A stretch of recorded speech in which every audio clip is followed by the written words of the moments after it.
दोस्तों, भारत के कलकत्ता से एक ट्रेन निकली और पहाड़ों को काटते हुए, नदियों को चीरते हुए वो नेपाल पहुंची।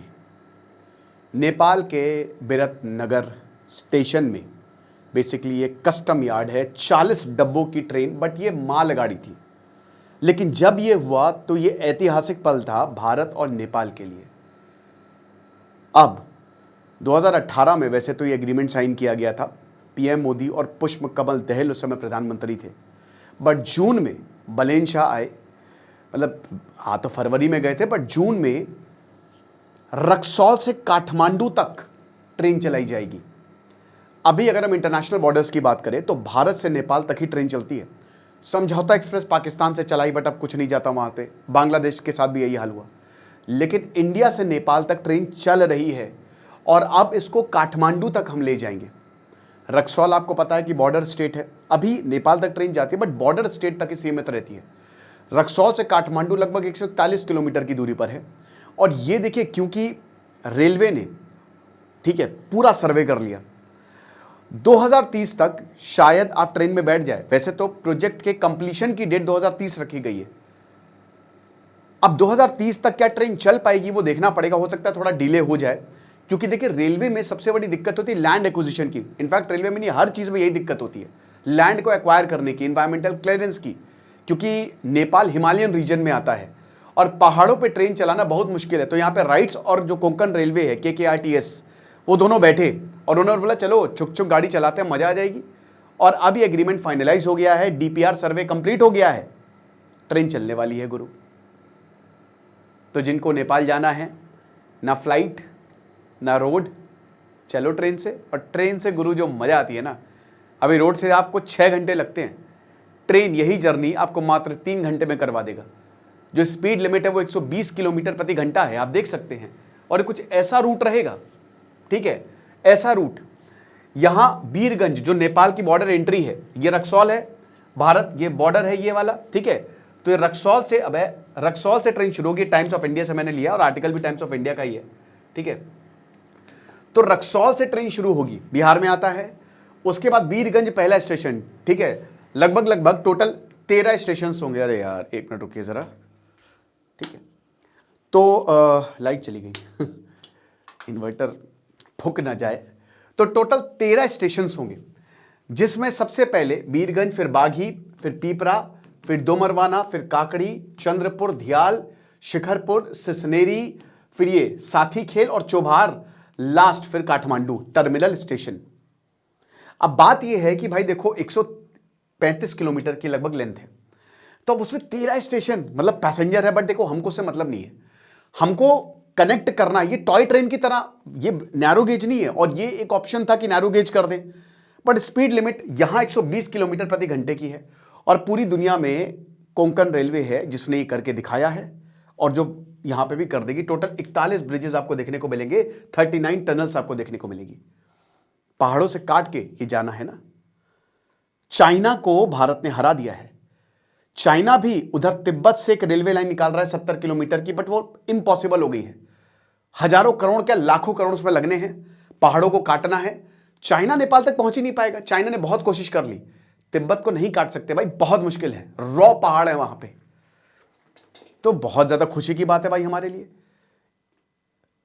और इस पर थोड़ी सी नजर डालते हैं। आशा करता हूं आप सब बहुत अच्छे होंगे। मेरा नाम है सिद्धांत अग्निहोत्री, स्टडी ग्लोस पे आपका बहुत बहुत स्वागत है। आज आखिरी दिन है दोस्तों, आज फाइनली हम इस बैच को बंद कर देंगे। अगर आप ग्राफिक डिजाइनर बनना चाहते हैं, अगर आप प्रॉम्प्ट इंजीनियर बनना चाहते हैं, तो डिस्क्रिप्शन कमेंट बॉक्स में लिंक है। ये एक सर्टिफिकेशन कोर्स है और शेड्यूल अपडेटेड है, टेलीग्राम ग्रुप बना हुआ है। कमाल हो जाएगा, बेहतरीन लर्निंग्स आपको देखने को मिलेगी। तो वैसे तो अगर हम ऐतिहासिक तौर पे बात करें तो 1927 से ही यहां पे ट्रेन चल रही है। देखो नेपाल जो है ना, नेपाल भारत का छोटा भाई है, हम सबको पता है। हमारा भारत और नेपाल का स्ट्रैटेजिक हर चीज में मतलब हर चीज में स्ट्रैटेजिक पार्टनरशिप है। उनकी इकोनॉमी हमसे पेग्ड है। बांग्लादेश बर्बाद हुआ, श्रीलंका बर्बाद हुआ, पाकिस्तान को बर्बादी है, लेकिन नेपाल नहीं हुआ।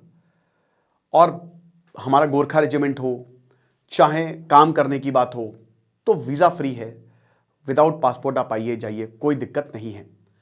नेपाल अपने आप को हिंदू राष्ट्र बताता है। माँ सीता का बर्थ प्लेस जनकपुर, मिथिला की कैपिटल। इसीलिए दोस्तों जब आदि पुरुष मूवी आई ना, नेपाल में बहुत ज़्यादा प्रदर्शन हुए। क्यों? क्योंकि वो कहता है असली हिंदुइज्म हम है, असली हिंदू राष्ट्र हम है। पशुपतिनाथ मंदिर आपको वहाँ पे मिलेगा, बहुत सारे भगवान शिव भगवान राम के मंदिर है और माँ सीता को वहाँ पे पूजा जाता है। इसीलिए बलिन शाह ने भी बोला कि माँ सीता, मतलब उसमें विवाद हो गया था हमारी और बहुत कहा था, विवाह जहाँ पे हुआ था, कहाँ भगवान राम का विवाह कहाँ पे हुआ था। तो इसीलिए जो जनकपुर, अयोध्या से जनकपुर तक ऑलरेडी रेलवे लिंक है और ये अभी जब पीएम मोदी आए तो उन्होंने इनॉग्रेट किया, राइट। लेकिन ये जो रक्सौल काठमांडू का जो रेलवे प्रोजेक्ट है, जो कि 2018 एग्रीमेंट का एक एक्सटेंशन है, ये गेम चेंजर दोस्त साबित होगा।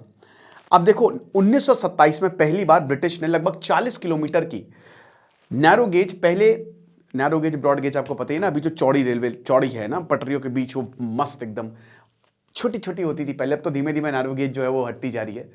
और भाई देखो हर किसी का पहला प्यार ट्रेन होता है, जब ट्रेन देखते हैं ना मज़ा आ जाती है। तो नैरो गेज अब बहुत कम आपको जगह देखने को मिलेगी, कुछ अभी भी हैं, कुछ रूट्स अभी भी हैं, कुछ जगह और नए नैरो गेज चलाए जा रहे हैं।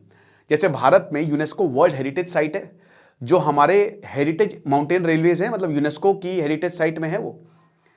कहने का मतलब जैसे शिमला कालका टॉय ट्रेन, आप गए हैं कि नहीं? ज़रूर जाइएगा, मैं गया हूँ।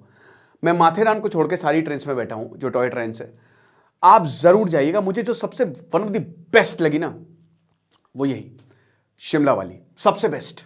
और कालका से पकड़िएगा और सुबह 6 साढ़े 6 बजे वाले पकड़िएगा। बस आपको प्रो टिप दे रहा हूं, जब आप रिजर्वेशन करवाएं ना तो 1 महीने पहले ही करवा लें, 1 महीने पहले खुलता है। अब हो सकता है कि थोड़ा सा पहले और खुलने लगाओ IRCTC पे, क्योंकि बहुत जल्दी बुक होते हैं।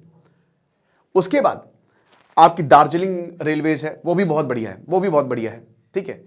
देन आपकी नीलगिरी, बहुत ही बेहतरीन। एक बार बस मुझे लगता है कि उस टॉय ट्रेन को ना थोड़ा सा और सही करने की जरूरत है, वो भी बहुत जबरदस्त है। और फिर माथेरान रेलवेज है। तो ये हेरिटेज रेलवे है और भारत ने ये करके दिखाया है, मस्त यहाँ पे रेलवेज चल रही हैं। तो जो काठमांडू रेलवे है, 1927 में पहली बार रक्सौल से अमलेखगंज तक ब्रिटिश ने रेलवे लाइन बिछा दी। अब उन्होंने पैसेंजर के लिए, बेसिकली उनका मतलब तो मालगाड़ी था कि नेपाल से कनेक्टिविटी बढ़ाओ, माल लेकर आओ। फिर 1950 में इसको बंद कर दिया गया। क्यों? त्रिभुवन हाईवे खुल गया। तो जब रोड की कनेक्टिविटी बढ़ गई और मेंटेनेंस रेलवे लाइंस की उतनी हो नहीं पा रही थी, तो एक तो ये और एक जयनगर जनकपुर रेलवे लाइन, इसको भी 2000 में बंद कर दिया गया। फिर नेपाल ने रिक्वेस्ट की कि सर देखिए, आपके यहाँ रेलवेज है, इंडिया का सबसे बड़ा और सबसे शानदार रेलवे नेटवर्क है, आपने ये जो नैरो गेज लाइन है इसको ब्रॉड गेज में कन्वर्ट किया, तो हम चाहते हैं कि जो जयनगर से बिजलपुरा तक रेलवे लाइन आती है अब आप इसको कन्वर्ट करें। तो भारत ने बोला कोई दिक्कत नहीं है, इसको हम बार्दीबास तक पहुंचा देंगे। तो पैसेंजर सर्विसेज अभी यही 52 किलोमीटर का जो जयनगर बिजलपुरा, जयनगर लास्ट है, ठीक है, उसके बाद आप नेपाल जा सकते हैं, बिजलपुरा बार्दीबास सेक्शन है, यहीं पर ही अभी ट्रेन चल रही है। और ये भारत ने 783 करोड़ का असिस्टेंस दिया था नेपाल को, ठीक है। अब 2018 में जब हमने एग्रीमेंट, तो फिर ये पूरे नेपाल में रेलवे कनेक्टिविटी लेकर आओ। दोस्तों एक बार काठमांडू तक ट्रेन पहुंच गई ना, तो फिर नेपाल दूर नहीं, मतलब आप पूरे नेपाल में इसको फैला देंगे। मेन तो काठमांडू है ना, जैसे ये कश्मीर में हुआ। तो यही भारत का अभी पूरा फोकस है कि नेपाल तक, क्योंकि नेपाल तिब्बत से और बहुत सारे, देखिए क्या है ना कि हमारे लिए इस समय जरूरी है कि जो हमारे दोस्त हैं उन पे फोकस करें, क्योंकि हमारे दुश्मन बढ़ते जा रहे हैं पड़ोस में। तो जितना हो सके कनेक्टिविटी, चाइना भी भयंकर तरीके से यहां पे कंपीट कर रहा है, भयानक तरीके से। और चाइना ने 70 किलोमीटर का, तिब्बत में केरुंग है और काठमांडू के हम बिछा देंगे चाइना ने, और ये पुराना है, ये 2018 से पुराना है। और शी जिनपिंग ने बोला तुम चिंता मत करो, हमारे ना भारत से पहले हम तुम्हारे रेलवे लाइन बिछा देंगे। अब इन्होंने बड़े बड़े वादे कर दिए, लेकिन घंटा कुछ नहीं हो पाया अभी तक। 10 से बहुत कम, मतलब 15 से 20% वो प्रोजेक्ट जो है वो पूरा हो पाया है, और वो पूरा होगा भी नहीं। क्यों पूरा नहीं होगा? क्योंकि बहुत पैसा लगना है, टेक्निकल हर्डल्स बहुत भयानक है, और हिमालयन लैंडस्केप इतने पहाड़ आपको काटने पड़ेंगे ना कि बैंड बच जाएगी। इन्वायरमेंटल कॉस्ट तो है ही है, साथ ही साथ पैसा आपका यूं बहेगा, यूं ऐसे। तो चाइना, और उससे बात वही कहता है कि रिटर्न कितना है आपका, ठीक है, रिस्क रिवॉर्ड रेशियो कितना है, रिस्क ज्यादा रिवॉर्ड कम है। 95% जो नेपाल का ये सेक्शन है वो टनल से पास होगा, 95% 70 किलोमीटर का।